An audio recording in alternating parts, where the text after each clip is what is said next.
اور ایک جگہ یہ بھی کہا گیا ہے کہ یہ دلوں کے لیے شفا ہے. اس کو صرف ثواب کی کتاب سمجھنا یا پھر ایک پیرا میں یہ کہنا کہ نہ یہ صرف ہدایت کی کتاب ہے, ثواب کی کتاب نہیں ہے, ایسی باتیں کر کے ہم ایک خاص طبقے کو نشانہ بناتے ہیں. ایسا نہیں کرنا چاہیے. جو لوگ ثواب کی نیت سے قرآن کو چھو رہے ہیں وہ بھی کوئی معمولی لوگ نہیں ہوتے, وہ بھی اپنے مقام و مرتبے والے لوگ ہوتے ہیں. اب رہی بات خالص ثواب کی نیت سے ہاتھ لگانا, دیکھیے قرآن کو ہاتھ تو لگائیے جی قرآن کو ہاتھ تو لگائیے, قرآن کو چھو کے تو دیکھیے, سن کے تو دیکھیے, پھر اس کے بعد دیکھیے انشاءاللہ تعالیٰ یہ سوال جو ہوتا ہے کہ ثواب کے لیے ہے, ہدایت کے لیے ہے, یہ صرف ایک تفریق پیدا کرنے کے لیے. حقیقت یہ ہے قرآن کا رابطہ جس صورت میں بھی ہو, قرآن کا رابطہ جس صورت میں بھی ہو بندے کے لیے خیر ہی خیر ہے. ذرا وہ ثواب کی نیت سے چھو لے انشاءاللہ ہدایت تک پہنچ جائے گا, ہدایت کی نیت سے چھو لے انشاءاللہ تعالیٰ رب قدیر سے اس کا اتنا گہرا رابطہ ہوگا کہ رب قدیر کو وہ اپنے ساتھ محسوس کرے گا. یہ جو عام طور پہ ذہن بنتا ہے کہ نئے ثواب کے لیے, ہدایت کے لیے, اس میں خاص کچھ جو عقیدت مندان حضرات ہوتے ہیں ان کو نشانہ کیا جاتا ہے. قرآن اگر پڑھنے کے لیے بھی نہیں آتا, ہمارے حضرت پیر و مرشد قبلہ فرماتے ہیں بسم اللہ بسم اللہ بسم اللہ, اگر کوئی اس پر صرف اپنی انگلی پھیرتا رہے, شہادت کی انگلی پھیرتا رہے, تو الحمدللہ اللہ اس کی بھی برکتیں اس کو عطا فرمائے گا. مولانا میں یہ کہہ رہا ہوں کہ اب دیکھیے مساجد میں کتنے باکس رکھے ہوئے ہیں ایصال ثواب کے لیے, لوگ دیتے ہیں, قرآن مجید کے سپارے سب رکھے ہوئے, لیکن کوئی اس کو کھولتا نہیں, پڑھتا نہیں.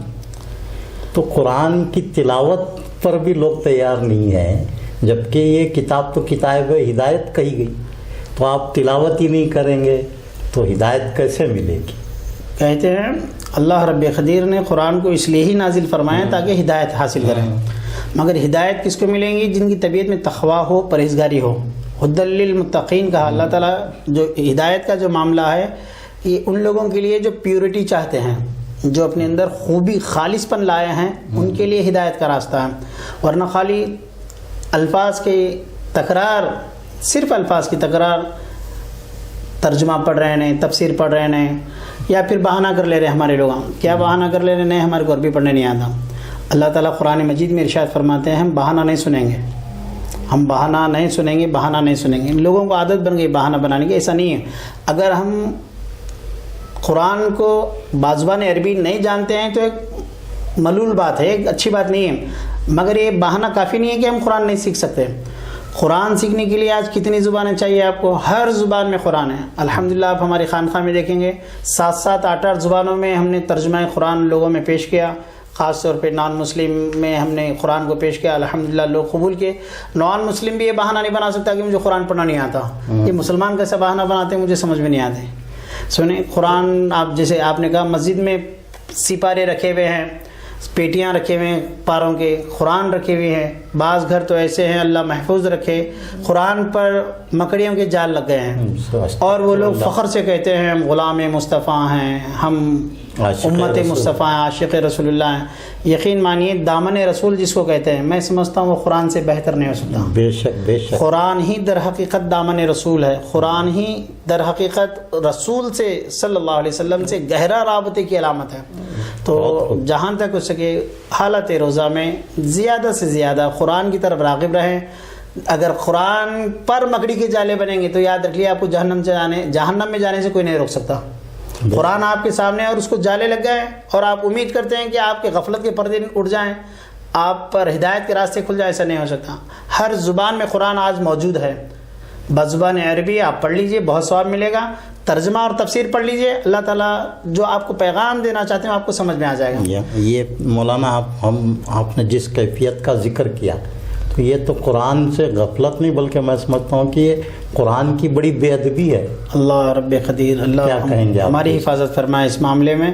قرآن کی بے ادبی دیکھیں, اگر کہیں یہ بات سامنے آتی ہے کہ قرآن کو کسی نے نعوذ باللہ کچھ اس کے ساتھ بے حرمتی کی تو ہمارے پاس احتجاج ہوتا ہے اور ہونا بھی چاہیے, جذبہ اپنا اظہار کرنا چاہیے. مگر دلوں پہ جو غفلت پڑی ہوئی ہے قرآن کی طرف. اب دیکھیے تراویح کا معاملے میں لوگ 5 دن سن لیے قرآن اور سمجھ گئے کہ ہم نے قرآن کا حق ادا کر لیا، 1 سال کبھی قرآن کو چھوئیں گے نہیں۔ کسی نے 10 دن تراویح پڑھ لیا اور قرآن سن لیا تو سمجھ لیا کہ میں نے قرآن کا حق ادا کر دیا۔ دیکھیے یہ بہت اچھا عمل ہو رہا ہے، الحمدللہ ہونے دیجیے، مگر قرآن کا جو معاملہ ہے 30 دن میں اگر ہم قرآن کو گہرے رابطے کے ساتھ پڑھیں گے تو امید ہے اس بات کی رب قدیر غیب سے ہمارے لیے ایسے ایسے راستے ہموار فرمائے گا، ایسے ایسے جگہوں سے ہمارے لیے فتوحات اور کامیابی کے راستے اللہ تعالیٰ ہمارے لیے ہموار فرمائے گا۔ ہم جہاں تک اس کے ترجمے کے ساتھ، تفسیر کے ساتھ روزانہ 1 رکوع تو پڑھنے کی عادت بنائیں، مگر افسوس ہے ہمارے لوگوں پر، جس کے لیے کہا گیا خیرکم من تعلم القرآن وعلمہ، تم میں بہتر وہ ہے جو قرآن کو پڑھے اور پڑھائے، مگر ہمارے پاس ماحول بنا ہے، ہمارا بچہ 99 نمبر لے کر پاس ہو گیا، ہمارا بچہ میتھس میں اتنے لیا، میتھمیٹکس میں اتنے لیا، سائنس میں اتنے لیا۔ فخر سے کہہ رہے ہیں ماں باپ، اگر ان ماں باپ کو یہ پوچھا جائے کیا تمہارا بچہ قرآن میں 35 مارکس تو لے سکتا ہے، تو جواب کیا جواب دیں گے ماں باپ؟ اللہ رب قدیر ماں باپ کو بھی اور بچوں کو بھی اور پورے معاشرے کو اللہ تعالیٰ قرآن والا بنائے، قرآن کو خوب پڑھنے اور سمجھنے والا بنائے۔ مولانا آپ نے ابھی تراویح میں قرآن مجید کی تلاوت کا ذکر کیا، تو فی زمانہ جس طرح روانی سے تراویح میں تلاوت کی جا رہی ہے قرآن کی، الفاظ نگلے جا رہے ہیں، تو صحیح طریقے سے تلاوت نہیں ہو رہی ہے، تو یہ کیا کہیں گے آپ اس کے بعد؟ قرآن مجید کیا ادب ہے اس کا؟ قرآن مجید کے متعلق اللہ رب قدیر نے خود یوں فرمایا ورتل القرآن ترتیلا، قرآن کو اس انداز سے پڑھو کہ ایک واقعہ میں آپ کو بتاؤں تھوڑا سا یہاں پہ۔ حضرت خواجہ حسن بصری رضی اللہ تعالیٰ نماز پڑھ رہے ہیں، خواجہ حسن بصری نماز پڑھ رہے ہیں، چور ان کے گھر آیا ہے، دیوار پہ بیٹھا ہے، حضرت نماز پڑھ رہے ہیں، تہجد کی نماز ہے، نماز میں کھڑے ہیں، 27ویں پارے کی سورہ حدید کے آپ آیتیں پڑھ رہے ہیں، چور اوپر بیٹھا ہوا ہے، آپ نے قرآن کی تلاوت کی، میں سمجھتا ہوں چور باوضو تو نہیں آیا تھا، جی لیکن عربی جانتا تھا، سنیں چور باوضو تو نہیں آیا تھا، مگر چوری کرنے کی نیت سے آیا ہے، کوئی عبادت کی نیت سے بھی نہیں آیا۔ قرآن اگر صاحب دل پڑھے، واہ کیا بات ہے، قرآن اگر صاحب دل پڑھے تو انشاءاللہ تعالیٰ باوضو لوگوں پہ تو بہت بڑی بات ہو گئی، بے وضو لوگوں پر بھی اثر کر جائے گا۔ سبحان اللہ سبحان اللہ، بہت اچھی بات آپ نے۔ چور اوپر بیٹھا ہے، حضرت نماز پڑھا ہے، پڑھا آپ نے 27ویں پارے سورہ حدید کی آیت ہے، کیا ہو گیا ہے تمہارے دلوں کو اللہ کے ذکر سے ابھی کوئی نصیحت نہیں مل رہی ہے؟ آیت کریمہ میں بھول رہا ہوں، ذہن میں نہیں آ رہی مجھے، جی ترجمہ یہ ہے کہ کیا ابھی تمہارے لیے وقت نہیں ہے کہ اللہ کے ذکر سے تمہارے دل دہل جائیں؟ چور اوپر بیٹھا تھا، نیچے گر گیا، حضرت نماز سے فارغ ہو گئے، چور کی عادت کی طرف راغب ہو گئے، بولے کیا ہو گیا؟ بولے حضرت چوری کی نیت سے آیا تھا، اوپر بیٹھا تھا، آپ کا قرآن پڑھنا میرے دل کی دنیا کو بدل دیا۔ سبحان اللہ۔ آج ہم جو قرآن پڑھ رہے ہیں الحمدللہ اس کا ثواب تو ملے گا جس انداز سے بھی پڑھیے، مگر اس واقعے کو ذہن میں رکھ کر غور فرمائیے اور دیکھیے کیا واقعے میں کیا ہم پر قرآن اثر کر رہا ہے۔ سمجھ، جب قرآن کو گہرائی کے ساتھ، کیفیات کے ساتھ پڑھیں گے تو یقین مانیے اپنے تو اپنے، مسلیان تو مسلیان، تراویح پڑھنے کے لیے جو لوگ گئے ہیں اللہ سب کی تراویح قبول فرمائے۔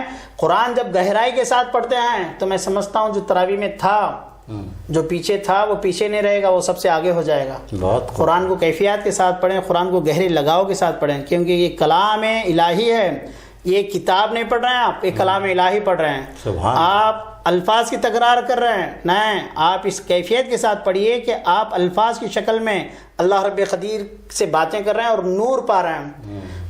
حدیث مبارک ہے قرآن قیامت کے دن نور بن کر آئے گا، آگے پیچھے آزو بازو چلے گا، مگر کب؟ جب ہم اس کو یہاں پہ حروف کے ساتھ ساتھ نور کی بھی شکل کو محسوس کریں۔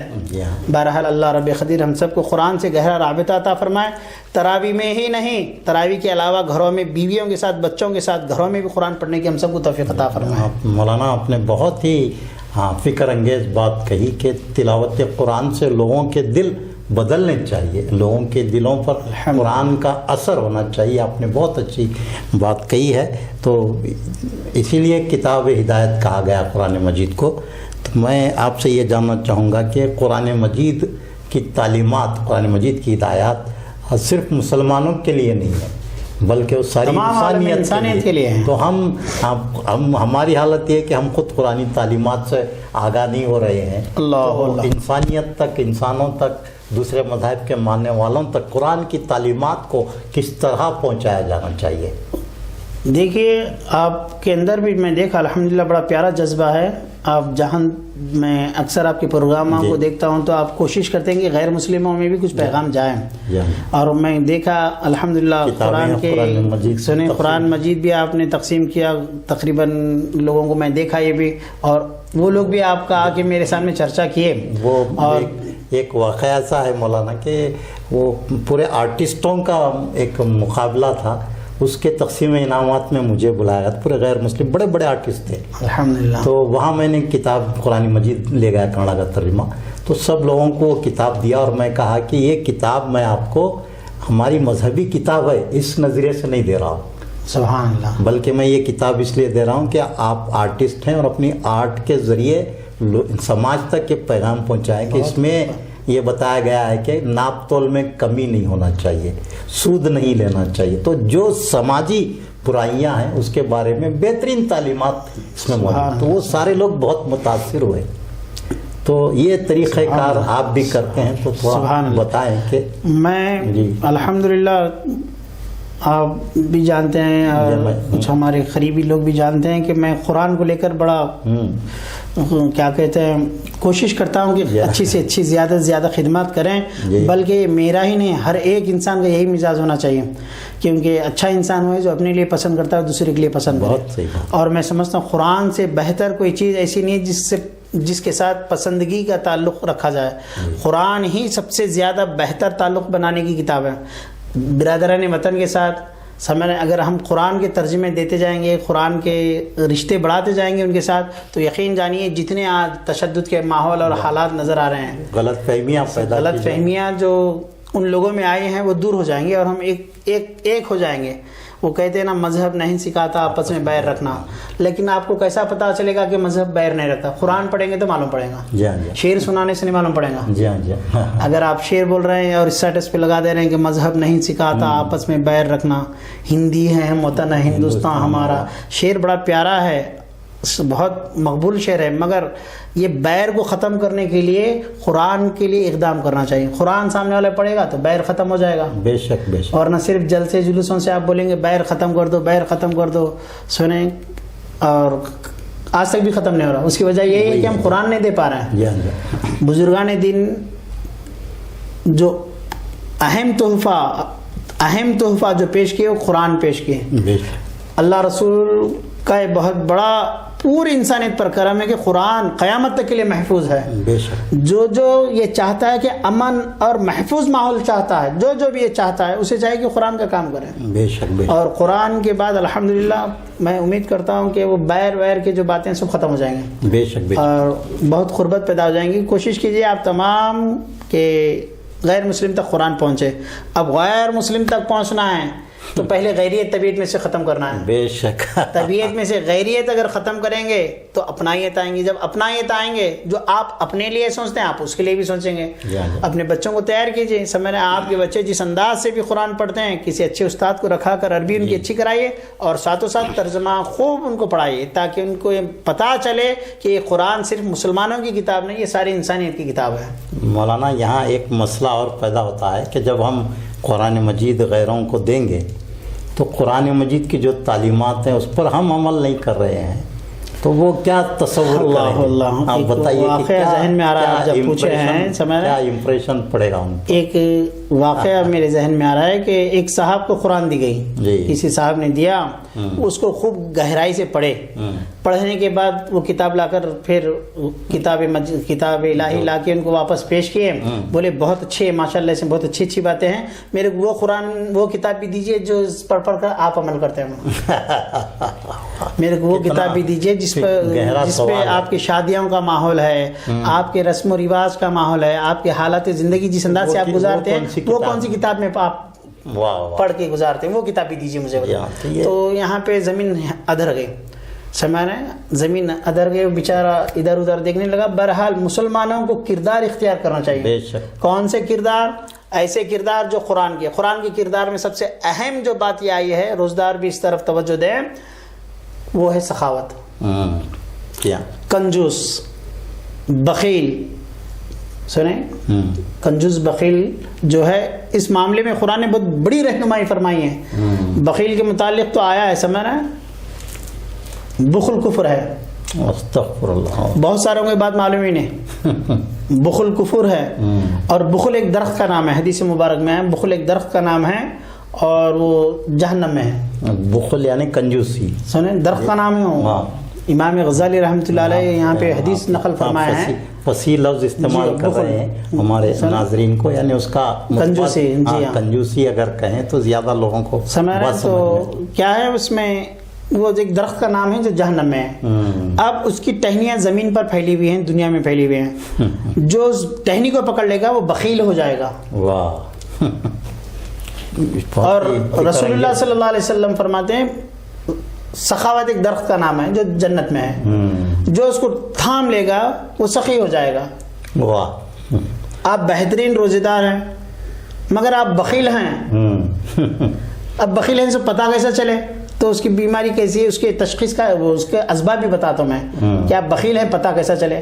آپ کا دسترخوان بہترین افطار پر سجا ہوا ہے, ہم اقسام کے کھجور آپ کھا رہے ہیں, اور الحمدللہ بولتے ہوئے ٹھنڈے ٹھنڈے مشروبات پی رہے ہیں, بہترین آپ کے لیے ضیافت رکھی گئی, آپ کھاتے جا رہے ہیں. آپ کنجوس ہیں. کب؟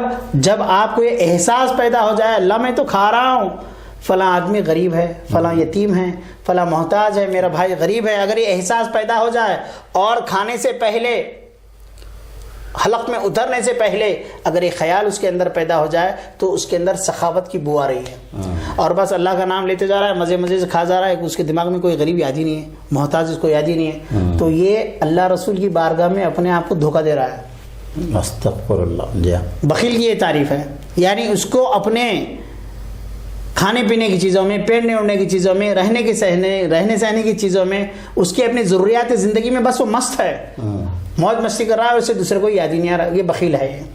سنیں, تو جہاں تک کوشش کریں روزدار اس بات کی طرف توجہ دیں. یاد رکھ لیجئے بخل کا علاج بہت بہت ضروری ہے. آج بہت ضروری. لوگ ڈر رہے ہیں, سیٹھ صاحب برا سمجھ جائیں گے, بولے کوئی کھل کے بولنے کے لیے تیار نہیں. میں سمجھتا ہوں گلبرگے میں واحد فرد ہوں جو بخل پہ اتنا کثرت سے بولتا ہوں. بہت صحیح ہے. سخاوت پہ کثرت سے کہتا ہوں میں.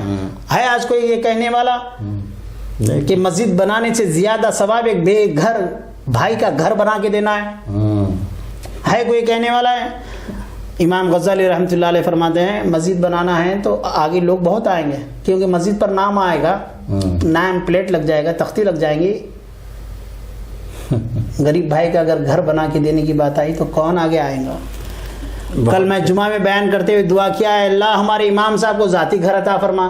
پھر دل میں خیال ہے مولا ہمارے امام کیا, گلبرگہ میں کئی امام ایسے ہیں جن کے گھر ذاتی نہیں ہے. جی ہاں, اماموں پہ بات آئی کہ مولانا کہ اماموں اپنی تیاری تو عید کی اپنے گھر کی تیاری پہلے عشرے میں ہی کر لیتے ہیں لوگ, لیکن امام کو شب قدر تک انتظار کرنا پڑتا ہے عید کی تیاری کے لیے. دیکھیے کتنا بڑا المیہ ہے, یہ کتنا بڑا المیہ ہے سمجھنا. اور آج کے ایسے ترقی یافتہ دور میں جو الحمدللہ آپ کے بچے کی پیدائش کی اذان سے لے کر آپ کے مرنے تک, آپ کی نماز جنازہ تک, آپ کی بخشش کی دعا تک وہ کرواتا ہے, اور اس کے لیے ہماری ملت میں گھر بنا کے دینے کا ارادہ نہیں. آپ مسجد بنانے کا اعلان کیجئے آپ کے چینل سے, آپ دیکھیں ڈونیشنز کتنے آتے ہیں, لوگ چندہ کتنے دیتے ہیں. اگر آپ یہی اعلان کیجئے کہ فلاں امام کا ہم گھر بنانا چاہتے ہیں, ہمارے لیے نذرانے دیجئے, ہمارے لیے ہدیہ پیش کیجئے, عطیات دیجئے, تو میں سمجھتا ہوں کوئی آگے آ جائے. بھی آپ اس کا ہدیہ رمضان کا دینے کے آج کہاں تصور ہے قدر سے تک آگے نہیں بڑھا. آج یہ جو تصور لوگوں میں, یہ بخل ہے. یہ بخل رکھ کر اب آپ رمضان پر آئیے, یا ایھا الذین آمنوا کتب علیکم الصیام کما کتب علی الذین من قبلکم لعلکم تتقون. اے ایمان والے تم پر روزے فرض کر دیے گئے, اس سے پہلے تم سے پہلے بھی امتوں پر فرض کیے گئے تھے. اب رزلٹ دیکھیے کیا بتا رہے ہیں, لعلکم تتقون کہہ رہے ہیں, روزے دار کو تقوی سے جوڑ رہے ہیں. اگر آپ روزہ رکھے ہیں، آپ کی طبیعت میں تقویٰ نہیں آ رہا ہے تو آپ بھوکے ہیں، روزے دار نہیں ہیں آپ. نہیں مولانا، روزے کا ایک مقصد یہ بھی بیان کیا گیا ہے کہ غریبوں، محتاجوں، ناداروں کی جو بھوک ہے اس کا احساس روزے سے پیدا ہونا چاہیے. زبردست اور کھا کے پھر 4 بجے تک سو کے آپ اٹھے ہیں تو کیا احساس پیدا ہو جائے گا بتائیے. تقویٰ تو دور کی بات ہے، یہ احساس بھی نہیں آیا. سحری کھائے ہیں، فجر پڑھ کے سوئے ہیں تو 3 بجے اٹھے ہیں، ظہر کی نماز جماعت چلے گئی، اٹھے ہیں. اور یہ بھی کیا آ رہا احساس ہے پیدا کہ ہوگا؟ رشتہ دار بھوکے پیاسے ہیں، ان کے لیے کوئی ضرورت ہے زندگی کا سامان کا اتمام نہیں ہے، لوگ عمرے پہ عمرہ کیے جا رہے ہیں. کسی درد مند کے کام آ کسی ڈوبتے کو چھال دے، واہ واہ. یہ نگاہ مست کی مستیاں کسی بد نصیب پہ ڈال دے. جی ہاں جی. بس چکریں کاٹ رہے ہیں اور سمجھ رہے ہیں کہ ہم اچھا کام کر رہے ہیں.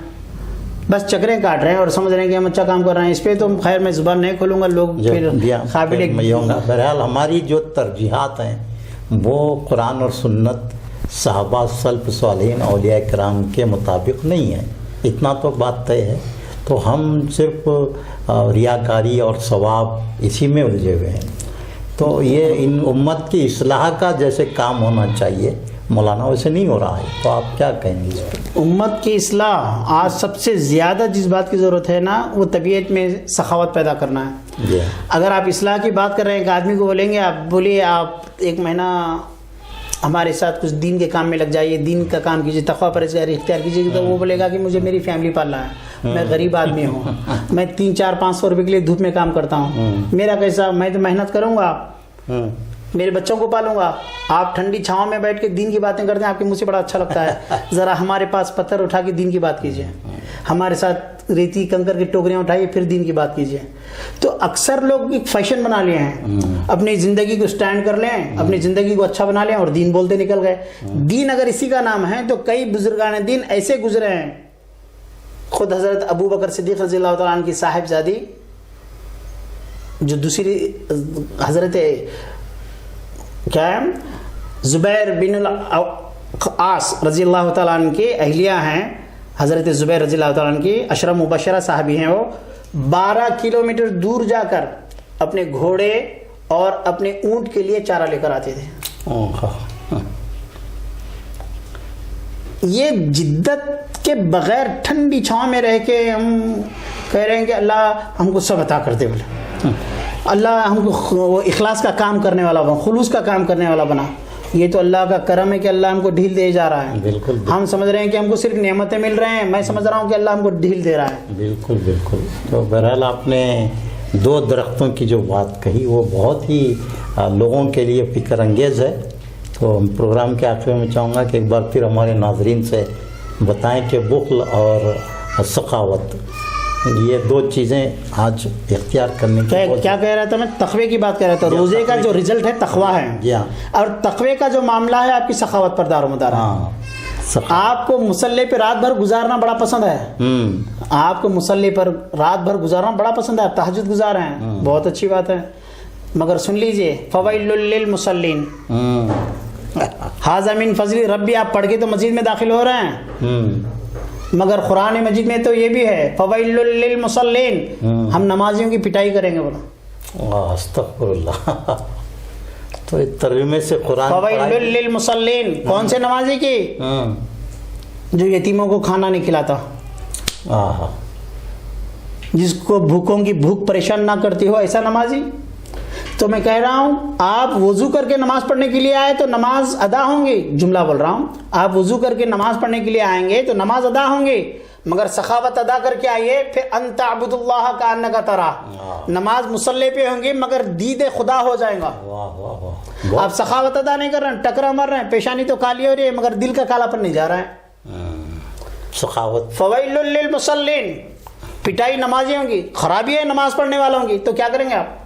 کن نمازیوں کی؟ وہی نمازی جس کے اندر احساس اور درد نے پیدا ہوا ہے، جس کے اندر خشوع و خضوع نے پیدا ہوا ہے. آپ رات بھر نمازیں پڑھو کچھ ملنے والا نہیں، آپ 5 وقتہ نماز پڑھو کچھ ملنے والا نہیں. طبیعت میں سخاوت پیدا کرو، ایک سجدہ خدا کی قربت کا بن جائے گا. نمازیں پڑھنا ہے، پڑھنا ہے، پڑھنا ہے، وہ تو فرض ہیں، فرض ہیں. اس کو بچانا ہے، بچانا ہے، بچانا ہے، سخاوت ادا کرنا ہے، سخاوت کا حق ادا کرنا ہے. بہت ساروں کو کیا کہتے ہیں عادت بن گئی، مصلی سے چٹکے ہوئے رہتے ہیں، بہت اچھی بات ہے، عبادتیں کرنی چاہیے. دعوائے مرشدی کرے گر کوئی تیرے سامنے. حیرت نظامی صاحب قبلہ رحمۃ اللہ علیہ واڑی کے مولانا سمانا عبد الخالق حیرت نظامی صاحب، دعوائے مرشدی کرے گر کوئی تیرے سامنے، پہلے اسے نماز میں تو آزما کے دیکھ لے. واہ دعوائے مرشدی کرے گر کوئی تیرے سامنے، پہلے اسے نماز میں تو آزما کے دیکھ لے. حیرت نماز چھوڑ مت ہے یہی حل مشکلات. حیرت نماز چھوڑ مت ہے یہی حل مشکلات. سب کو منا کے دیکھ چکا رب کو منا کے دیکھ لے. رب کو منانے کی چیز نماز ہے، مگر نماز بے روح ورزشوں کا نام نہیں ہے. نماز روحانیت پیدا کرنے کا نام ہے. اب روحانیت پیدا بھی کیسا پتا چلے؟ آپ کی طبیعت میں سخاوت آئی یا نہیں دیکھا جائے گا. کنجوس آدمی کا کوئی سجدہ قبول ہونے والا نہیں ہے، بلکہ اس کے سجدوں کو ٹھکرا دیا جائے گا. اس لیے جہاں تک کوئی شکایت صرف وضو سے نہیں، سخاوت کے ساتھ سجدے ادا فرمائی ہے. وضو سے آپ مسجد میں آنے کی اجازت مل گئی، وضو کرنے سے سجدہ کرنے کی اجازت مل گئی، وضو کرنے سے قرآن چھونے کی اجازت مل گئی، اللہ اکبر کہہ کر مسجد میں کھڑے ہونے کی اجازت مل گئی. قبولیت کی اجازت نہیں، ابھی قبولیت کا درجہ نہیں. سخاوت ادا کر دو، قبولیت کے درجے پر آ جائیں گے. سبحان اللہ سبحان. یہ ہمارے لوگوں کو بہت باری پڑتا ہے. 2.5 روپے بڑے کیل کیل کے تول تول کے سوچ سوچ کے ادا کرتے ہیں اور امید بڑی لگائے بیٹھے ہیں. سمجھیں، دنیا کا گھر ہمارے لیے ایسے ہی گھر نہیں ہوتا. ہم پیسے دے کے خریدتے ہیں، اور جنت کا گھر ان کو امام صاحب کی دعائیں مغفرت سے چاہیے. امام صاحب کا گھر بنا دو، اللہ تعالیٰ جنت میں گھر بنا دے گا. بہرحال اللہ ہم کو سخاوت کا مزاج عطا فرمائے. بخل کی آفت سے محفوظ رہے، بخل کی آفت سے اللہ محفوظ رکھے. بخل بڑی آفت ہے. ایک مختصر سا واقعہ سنا، تم بات کو کھینچتا ہوں تھوڑی. امام غزالی بڑی سختی کے ساتھ لکھے ہیں. جی. بخیل کتنا یہ ہوتا ہے، آپ اندازہ فرمائیں یہ ہوتا کیوں ہے بخیل آدمی. انشاءاللہ اس پر میری خواہش ہے پھر ایک مرتبہ صرف بخل پہ گفتگو کیجیے میرے ساتھ. کریں گے. رسول کریم صلی اللہ علیہ وسلم طواف کعبہ فرما رہے ہیں، اور ایک آدمی ہے کہ غلاف کعبہ پکڑ کے رو رہا ہے، خوب رو رہا ہے، غلاف کعبہ چمٹ چمٹ کے رو رہا ہے. رسول کریم صلی اللہ علیہ وسلم جب طواف کعبہ سے فارغ ہوئے تو پوچھا کہ کیا ہوا، اتنا کیوں رو رہے ہو؟ کہا یا رسول اللہ میرا بہت بڑا گناہ ہے. رسول کریم صلی اللہ علیہ وسلم نے پوچھا بتاؤ کیا گناہ ہے؟ تو اس نے کہا نہیں میرا گناہ بہت بڑا ہے. رسول اللہ صلی اللہ علیہ وسلم نے فرمایا کیا تیرا گناہ زمین سے بڑا ہے؟ کہا ہاں زمین سے بڑا ہے. کیا دریاؤں سے بڑا ہے؟ ہاں دریاؤں سے بڑا ہے. کہا کیا تیرا گناہ آسمانوں سے بڑا ہے؟ ہاں کہا آسمانوں سے بڑا ہے. کہا کیا تیرا گناہ اللہ سے زیادہ؟ کہا نہیں اتنا بڑا نہیں گناہ میرا. تو پھر بتا تیرا گناہ کیا ہے؟ تو اس نے کہا میں مالدار ہوں. پورے مالدار اس میری بات کو توجہ سے سنیں اور ذہن میں رکھ لیں. میں اے ٹی وی کے ذریعے بہت بڑی بات بتا رہا ہوں، پورے مالدار غور سے سنیں. مال کی محبت انسان کو کہیں کا نہیں رکھتی. مال اللہ کی عطا نہیں، مال اللہ کی جانب سے آزمائش ہے. بے شک بے شک. مالداری مالداری مالداری ہمارے اندر اس قدر کوٹ کوٹ کر بھری جا رہی ہے، اللہ محفوظ رکھے. بہرحال مین بات کی طرف، اصل بات کی طرف آئیے. کیا کہہ رہے ہیں؟ تیرا گناہ، کہا میں مالدار ہوں، جب کوئی حاجت مند ضرورت مند میرے پاس آتا ہے تو میں منہ بنا لیتا ہوں. یعنی مجھے تکلیف ہوتی ہے کہ یہ میرے پاس مال مانگنے کے لیے آ رہا ہے. ہمارے لوگ کچھ مدد کے لیے پہنچتے ہیں کسی مالداروں کے پاس تو ان کے لیے خاص واقعہ ہے یہ. کہا یا رسول اللہ میں مالدار ہوں، کوئی حاجت مند میرے پاس آتا ہے، مجھے مال مانگنے کے لیے آتا ہے تو مجھے بڑی تکلیف ہوتی ہے. رسول کریم صلی اللہ علیہ وسلم نے فرمایا تو مجھ سے دور ہو جا، تو بخیل ہے، کہیں تیری لعنت مجھ پر نہ پڑ جائے. اللہ اکبر. بخیل کعبہ میں ہو، رسول سامنے ہو، اللہ کعبہ میں ہو رسول صاحب تو پتہ چلا بخیل کعبے میں بھی جاتا ہے، رسول کے سامنے بھی جاتا ہے. ہم وہاں تک جانا اچھی بات ہے، بخل ہٹا کر دیکھ لو، تم جہاں ہیں وہ وہاں تک آ جائیں گے. واہ واہ بہت خوب. بخل کفر ہے. رسول کریم صلی اللہ علیہ وسلم نے فرمایا تو 20 برس تک یا 20,000 سال تک تو روتے رہے اور تیری آنکھوں سے پانی جاتا رہے، وہ پانی سے دریا بہہ پڑے اور وہ پانی سے درخت اگائیں، اگر تو حالت بخل میں مرا تو تیرا ٹھکانہ دوزخ ہوگا دوزخ ہوگا دوزخ ہوگا. استغفر اللہ. آج تمام انسانیت میں جو سب سے شدت سے جو چیز پروان چڑھی جا رہی ہے وہ بخل ہے. اس کا علاج کر لیجئے، انشاءاللہ تعالی باطن پاک ہو جائے گا، خیال پاک ہو جائے گا، دل پاک ہو جائے گا، اس کے بعد آپ کی روح رب قدیر کی قربت کے قابل ہو جائے گی. ورنہ شابر شابادی رحمۃ اللہ علیہ کا جو شعر ہے، بے روح ور دل کے بجائے نادان دامن پھٹائے تیرا، پھر ان کے عاشقوں میں تیرا شمار کیسا، بے روح ورزشوں پہ دار و مدار کیسا۔ بخل کا علاج کر لیجئے، بڑی بیماری ہے، بڑی بیماری ہے، اور یہ علاج رمضان کا موقع ہے، خوب خیر خیرات، صدقات، سخاوت بتا کر کیجئے، اور انشاءاللہ تعالیٰ امید کرتا ہوں کہ ہماری کچھ باتیں آپ کو پسند آئی ہوں گی۔ اللہ رب قدیر ہم سب کو سننے سے زیادہ عمل کرنے کی توفیق عطا فرمائے۔ جہاں کہیں مجھ سے اگر غلطی ہو گئی کہنے میں تو اللہ رب قدیر اسے معاف فرمائے۔ ہمارے اے ٹی وی کے ناظرین سے خواہش کی جاتی ہے وہ ہمارے لیے بھی، ہمارے حق میں اور صاحب کے حق میں بھی دعا فرمائیں کہ یہ دین کا جو مشغلات ہر سال رمضان میں اور رمضان کے علاوہ بھی آپ کی خدمات جاری و ساری رکھے، اللہ تعالیٰ اسے قبول و منظور فرمائیں۔ وصلی اللہ تعالیٰ علی خیر خلق نور عرش محمد وعلی آلہ۔ ہم ناظرین مولانا خواجہ شمس الدین صاحب شاہ قادری کے بےحد ممنون و مشکور ہیں کہ انہوں نے آج کے اس پروگرام میں اپنا وقت دیا اور بہت ہی اصلاحی گفتگو آپ نے فرمائی ہے۔ ناظرین، اس پروگرام کا مقصد یہ ہے کہ لوگوں کی اصلاح ہو جائے اور دین کا ان میں شعور پیدا ہو جائے، اور رمضان اور قرآن کا جو مقصد ہے بنیادی وہ ان تک پہنچایا جائے۔ تو انشاءاللہ پھر کل آپ سے اسی پروگرام میں ملاقات ہوگی۔ یہ پروگرام آپ روزانہ سحر اور افطار سے آدھا گھنٹہ قبل آپ فیس بک، یوٹیوب پر A T V Gulbarga type کر دیکھ سکتے ہیں۔ یہ پروگرام پچھلے 10 سالوں سے مسلسل رمضان المبارک میں شائع کیا جا رہا ہے۔ انشاءاللہ آپ سے پھر کل ملاقات ہوگی۔ اللہ حافظ۔